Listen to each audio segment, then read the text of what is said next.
जय गुरु जी संगत जी। वीडियो को लाइक कीजिए, चैनल को सब्सक्राइब कीजिए और बेल आइकन को प्रेस कर दीजिए ताकि आपको लेटेस्ट वीडियो की जानकारी अच्छे से मिल सके। जय गुरु जी संगत जी। गुरु जी का अनंतम अनंतम शुक्राना। गुरु जी के श्री चरणों में कोटि कोटि प्रणाम और प्यारी प्यारी संगत को जय गुरु जी। राम कृष्ण से कौन बड़ा, उन्हों भी गुरु कीन, तीन लोक के वे धनी, गुरु आगे अधीन। अर्थात इस जगत में भगवान श्री राम और भगवान श्री कृष्ण से कौन बड़ा हो सकता है, परंतु उन्हें भी गुरु की आवश्यकता रही। त्रेता युग में श्री राम जी ने ऋषि वशिष्ठ को अपना गुरु बनाया, तो वहीं दूसरी ओर द्वापर युग में श्री कृष्ण जी ने अक्षर ज्ञान के लिए ऋषि संदीपनी को तथा आध्यात्मिक गुरु ऋषि दुर्वासा को अपना गुरु बनाया। जबकि भगवान श्री राम और श्री कृष्ण के अधीन तो पूरा संसार है, परंतु श्री राम और श्री कृष्ण गुरु के आगे अधीन हैं, क्योंकि वे जानते थे कि कर्म भूमि पर जन्म लेने के बाद हर काम को सफल बनाने के लिए, हर बुरी परिस्थिति से बाहर आने के लिए और मोक्ष को प्राप्त करने के लिए गुरु की ही आवश्यकता पड़ेगी। संगत जी, इस बात को और गहराई से जानने के लिए हम सत्संग के अंत में कहानी के माध्यम से समझेंगे। आज की सत्संग बहुत ही खूबसूरत है और गुरु जी की प्यारी संगत के सत्संग है। बहुत ही महत्वपूर्ण और अद्भुत सत्संग है। आप पूरे सत्संग अंत तक सुने और पूरा सुने। तो चलिए संगत जी, सत्संग शुरू करते हैं। आज का पहला सत्संग हम छतरपुर के रायपुर से सुनीता आंटी का सुनेंगे।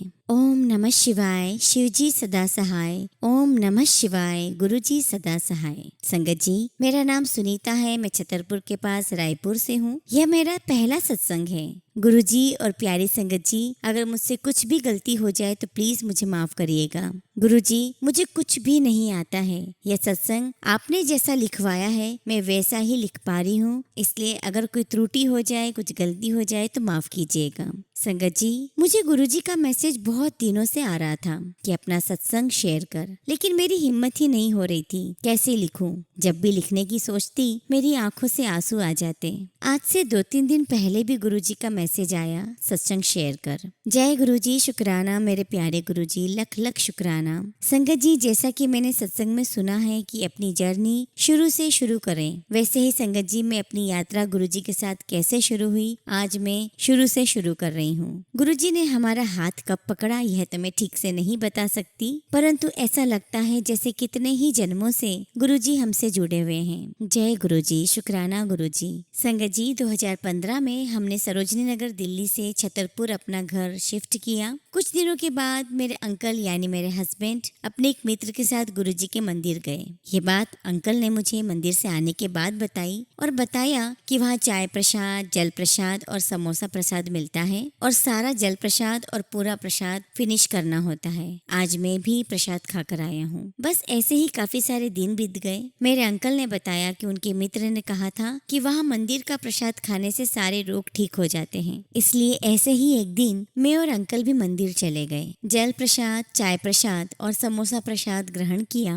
और बहुत ही सुंदर मंदिर है। बहुत शांति मिली। सारे ही काम बहुत अच्छे तरीके से वहाँ होते हैं। बहुत बहुत शांति महसूस हुई और बस ऐसे ही हम दर्शन करके घर आ गए। गुरुजी के बारे में कुछ खास तो जानते नहीं थे। मैं सेंट्रल गवर्नमेंट में जॉब करती हूँ। ऑफिस मेरा बहुत दूर है। छतरपुर से 1.5 घंटा आने और 1.5 घंटा जाने में लगता है। सुबह के निकले, रात को ही घर आते हैं। बस ऐसे ही वक्त निकलता रहा। एक दिन फिर मन हुआ मंदिर जाने का। मैंने अंकल से बोला मंदिर जाना है। फिर हम लोग रेडी हो गए और हम गुरुजी के मंदिर गए। सॉरी संगत जी, मैं आपको बताना भूल गई हूँ कि जब हम पहली बार मंदिर गए थे तो बहुत ही प्यारी, बहुत ही सुंदर खुशबू आ रही थी। मैंने उस वक्त सोचा कि यह तो अमीर लोगों का मंदिर है, इसलिए परफ्यूम किया होगा। संगत जी, ऐसा मैंने अपने मन में ही सोचा, किसी से कहा नहीं। मुझे माफ कीजिएगा, ये मेरी अज्ञानता थी। बहुत ही तेज खुशबू आ रही थी और जब हम दोबारा गए तब भी वही खुशबू हमें आई। गुरुजी माफ कीजिएगा, तब हमें ये नहीं पता था कि ये हमारा सौभाग्य है कि आप हमें ब्लेस कर रहे हैं अपनी खुशबू से। हमें गुरुजी के दर्शन हुए,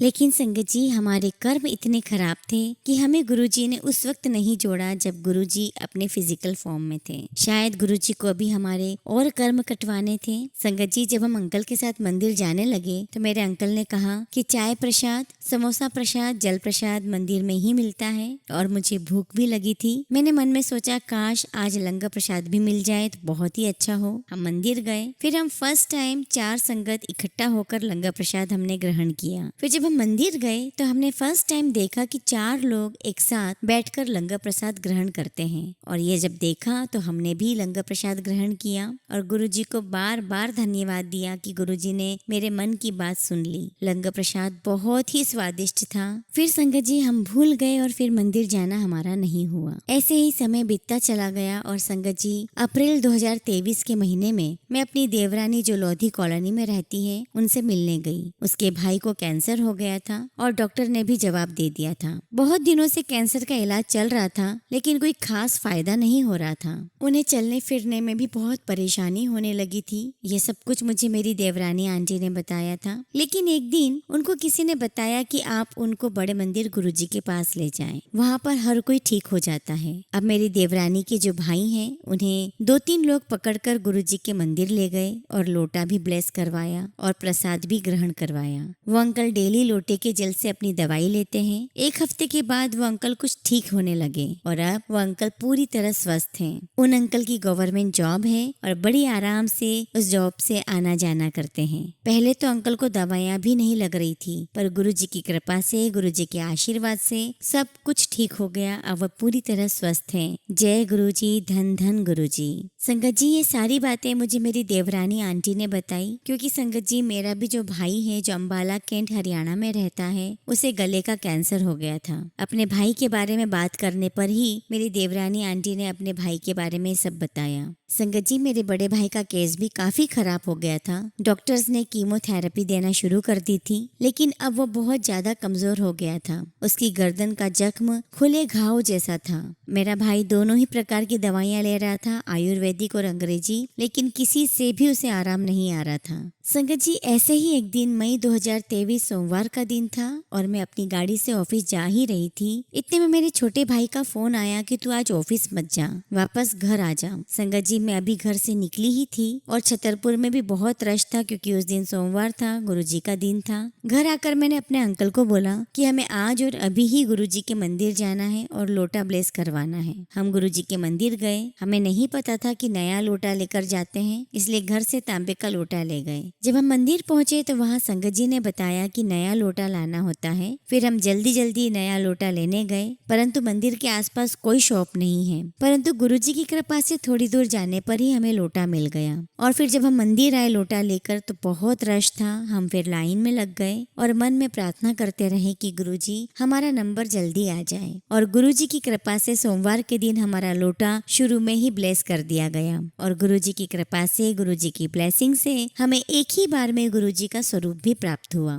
गुरुजी का स्वरूप हमारे घर के लिए अंकल ने लिया और मैंने मेरे भाई के लिए ब्लेसिंग्स ली। गुरुजी हमारे घर आ गए हमें ब्लेस करने के लिए। थैंक यू गुरुजी। मैंने गुरुजी की ब्लेसिंग्स अपने भाई तक पहुंचा दी और तब से मेरे भाई को सभी प्रकार की दवाइयां अब शरीर पर लगने लगी हैं और वह स्वस्थ होने लगा है। गुरुजी हम सब पर ऐसी ही कृपा करते रहना, हम सबका ऐसे ही भला करते रहना। जय गुरुजी, शुक्राना गुरुजी। और संगत जी तब से गुरुजी ने हमारी बाह पकड़ी है। मेरी जिंदगी में डेली चमत्कार होते हैं, डेली एक सत्संग होता ही है। गुरुजी हमेशा हमारे साथ होते हैं, अपने होने का एहसास दिलाते हैं। जब मैं दिल्ली से अम्बाला कैंट ट्रेन से जाती थी, यह भी एक बहुत बड़ा सत्संग है। छतरपुर से नई दिल्ली रेलवे स्टेशन जाने में 30 से 40 मिनट लगते हैं। सुबह 5 बजे पर वैसे तो बहुत टाइम लगता है, पर मेरी ट्रेन 5:50 की थी और मेरी कैब लेट हो गई और उसे लोकेशन मेरी ठीक से नहीं मिल पाई। 5:20 तो हमें छतरपुर में ही हो गए थे और जैसे तैसे उसने मुझे प्लेटफॉर्म 1 पर छोड़ा। सारे रास्ते गुरुजी को ही याद करती रही। जब स्टेशन पर पहुंचे तो पता चला कि ट्रेन प्लेटफॉर्म नंबर 16 से निकलने वाली है। पता नहीं कैसे कुली आया और पूछने लगा कि आपको किधर जाना है। जब उसको ट्रेन का नाम बताया तो उसने बोला कि ट्रेन चलने वाली है, आप तुरंत जाएं। अब मुझे प्लेटफॉर्म 1 से 14 और फिर 16 पर जाना था, जो कि मेरे लिए बहुत इम्पॉसिबल था। पर पता नहीं संगत जी कैसे हमारे हमारे पास केवल 5 से 7 मिनट थे और हम कैसे उस ट्रेन पर पहुंचे कुछ नहीं जानती। बस जैसे ही ट्रेन पर पैर रखा ट्रेन का गेट ऑटोमेटिक खुल गया। बस जैसे ही ट्रेन में एंटर किया ट्रेन का गेट ऑटोमेटिक क्लोज हो गया। पता नहीं गुरुजी ने कैसे यह ट्रेन तक पहुंचाया। लख लख बार शुक्राना गुरुजी, आपकी कृपा हमेशा हम सब पर बनाए रखना। संगत जी, अब मैं अपना अगला सत्संग सुनाना चाहती हूँ। जब से मेरा भाई कैंसर से ठीक हो रहा है, गुरुजी की कृपा हम सब पर हो रही है। मैं और मेरे अंकल अक्सर गुरुजी के बड़े मंदिर जाते रहते हैं। गुरुजी के मंदिर जाने से धीरे धीरे हमें भी मंत्र जाप, गुरुजी के भजन और सत्संग सुनना बहुत अच्छा लगने लगा है। अब मेरे अंकल और मेरे बीच घरेलू झगड़े भी न के बराबर होते हैं। पहले तो ये झगड़े हमारे बीच डेली ही होते थे। गुरुजी ने हमें डुगरी मंदिर भी बुलाया, वहाँ भी बहुत अच्छे दर्शन हुए। जल प्रसाद, चाय प्रसाद और लंगर प्रसाद वहाँ पर भी हमने लिया। डुगरी मंदिर में मेरे अंकल को गुरुजी का ब्रेसलेट ब्लेस हुआ और मुझे गुरुजी ने एक लॉकेट ब्लेस किया। जब हम दिल्ली से डुगरी मंदिर जा रहे थे तो मेरे मन में आया कि गुरुजी हमारे साथ ही हैं पर दिखाई नहीं दे रहे हैं। तो संगत जी, थोड़ी ही दूर में हाईवे पर एक मुझे बहुत सुंदर येलो कलर की तितली नजर आई और गाड़ी के शीशे को छू कर चली गई। गुरुजी ने यह एहसास कराया कि पुत्र, मैं तुम्हारे साथ ही हूँ, फिक्र न करो। संगत जी, कुछ ही दूर पर बहुत सारी तितलियों के दर्शन हुए और सारे रास्ते हमें येलो फूल दिखाई दिए। बहुत बहुत thank you Guruji, thank you so much Guruji. फिर संगत जी, सितंबर 2023 नवरात्रि में गुरुजी ने अपने मंदिर बुलाया। लगातार 5 दिनों तक मैं और अंकल बड़े मंदिर जाने लगे और चाय प्रसाद, लंगर प्रसाद ग्रहण किया। संगत जी, मैं पिछले 30-32 सालों से मैं माता शेरावाली के नवरात्रे रखती हूँ और अन्न ग्रहण नहीं करती हूँ। जब 2023 सितंबर में नवरात्रे स्टार्ट हुए, मैं डेली गुरुजी से मन में अरदास करती कि गुरुजी, मैं मंदिर आना चाहती हूँ, उसमें मैं अन्न ग्रहण नहीं करती हूँ। और जब सितंबर 2023 में नवरात्रे आए तो मैं डेली गुरुजी के मंदिर जाने की अरदास करने लगी और गुरुजी से मैंने अरदास की कि गुरुजी, मैं मंदिर तो आना चाहती हूँ पर मैं लंगर प्रसाद ग्रहण नहीं कर सकती। गुरुजी ने मुझे मैसेज पर बताया कि सब छोड़कर मंदिर आ जा। और तभी अगले दिन से ही लगातार पूरे दिन फलाहार पर और शाम को डेली बड़े मंदिर के प्रसाद ग्रहण किया और बहुत बहुत आनंद आया। गुरुजी की बहुत सारी ब्लेसिंग्स मिली है। गुरुजी की ब्लेसिंग से ही गुरुजी ने हमें घर दिलवाया है, जबकि हमारा चंडीगढ़ में घर खरीदने की हिम्मत ही नहीं थी। गुरुजी की कृपा से सब कुछ ठीक हो गया। संगत जी, गुरुजी का स्वरूप मेरे कमरे में है और दिवाली से पहले गुरुजी का एक मैसेज आ रहा था कि मेरा स्वरूप मंदिर में लक्ष्मी पूजा के साथ रखा कर और पूजा कर। हमने लक्ष्मी पूजन में मंदिर में गुरुजी का स्वरूप विराजमान किया। हमने मिठाई के साथ कड़ा प्रसाद भी बनाया और मंदिर में भोग रखा। संगत जी, सारी पूजा हो गई परंतु हम कड़ा प्रसाद का भोग लगाना भूल गए और जैसे ही याद आया और हम भोग लगाने लगे और हमने बर्तन का ढक्कन ओपन किया तो कड़ा प्रसाद के ऊपर ओम बना हुआ था। बड़ा साफ साफ नजर आ रहा था। संगत जी, मेरा बहुत मन था कि दिवाली के दिन गुरुजी के दर्शन हो जाएं, पर घर पे सारे दिन गेस्ट आते रहे और हम सुबह से रात तक बिजी हो गए, मंदिर नहीं जा पाए। हमारे मन में ये बात रह गई कि मंदिर जाना है, मंदिर जाना है। संगत जी, मैंने एक सत्संग में सुना था कि जब संगत किसी वजह से गुरुजी से मिलने ना जा पाए और संगत का बहुत मन हो गुरुजी से मिलने का, तब गुरुजी स्वयं मिलने आ जाते हैं। ये बात मैंने खुद ने एक्सपीरियंस की है। संगत जी, जब हम मंदिर नहीं जा पाए तो गुरुजी ने हमें कड़ा प्रसाद में ओम के रूप में दर्शन दिए। धन धन गुरुजी, शुक्राना गुरुजी, लख लख बार शुक्राना गुरुजी। अब तो हमारी हर सुबह गुरुजी के मंत्र जाप से, भजन से ही स्टार्ट होती है। गाड़ी में आते जाते सत्संग सुनते हैं, पता ही नहीं चलता है कि 1.5 घंटा कैसे ड्राइविंग हो जाती है। सत्संग सुनकर मंत्र जाप करके ही हम रात को सोते हैं। अब तो संगत जी, सारा दिन गुरुजी हमारे साथ ही रहते हैं। संगत जी, आज मंदिर में बहुत खुशबू आ रही थी और आज ही मुझे माइग्रेन का बहुत दर्द हो रहा था,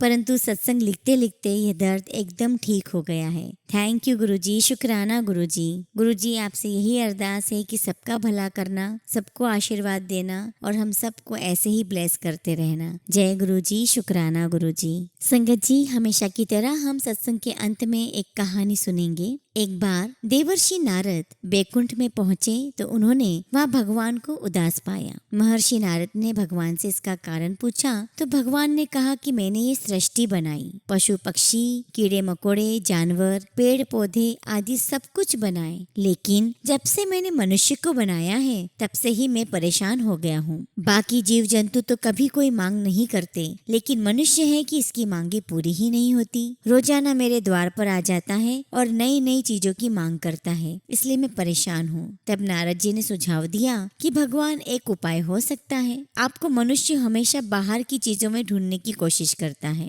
आप मनुष्य के अंदर ही छिप कर बैठ जाएं। मनुष्य कभी अपने अंदर झांकने का प्रयास ही नहीं करेगा और इसलिए आपको ढूंढ भी नहीं पाएगा। भगवान ने कहा, सुझाव तो ठीक है, लेकिन इसमें एक समस्या है। मनुष्य अगर मुझे ढूंढ ही नहीं पाएगा तो वह हमेशा आनंद से वंचित हो जाएगा। मनुष्य मुझे प्यारा है, मैं नहीं चाहता कि ये दुखी रहे। इस पर महर्षि नारद ने सुझाव दिया कि भगवान, फिर तो आप स्वयं सद्गुरु बनकर मनुष्य की परेशानियों का समाधान कर सकते हैं। भगवान ये सुझाव सुनकर बहुत प्रसन्न हुए। इस तरह मनुष्य की परेशानियों को दूर करने के लिए भगवान ने गुरु की उत्पत्ति का मार्ग निकाला। संगत जी, आप कहानी से समझ चुके होंगे कि हम मनुष्य के उद्धार के लिए ही ईश्वर ने गुरु की उत्पत्ति, गुरु की रचना की है और हम बड़े भागों वाले हैं कि गुरु जी हमें इस जन्म में मिल चुके हैं। फिर तो अवश्य ही हमारे जीवन की परेशानियां दूर हो जाएंगी और निश्चित ही मेरा मन कहता है कि गुरु जी के सानिध्य में हमें मोक्ष की प्राप्ति भी होगी। जय गुरु जी, शुक्राना गुरु जी।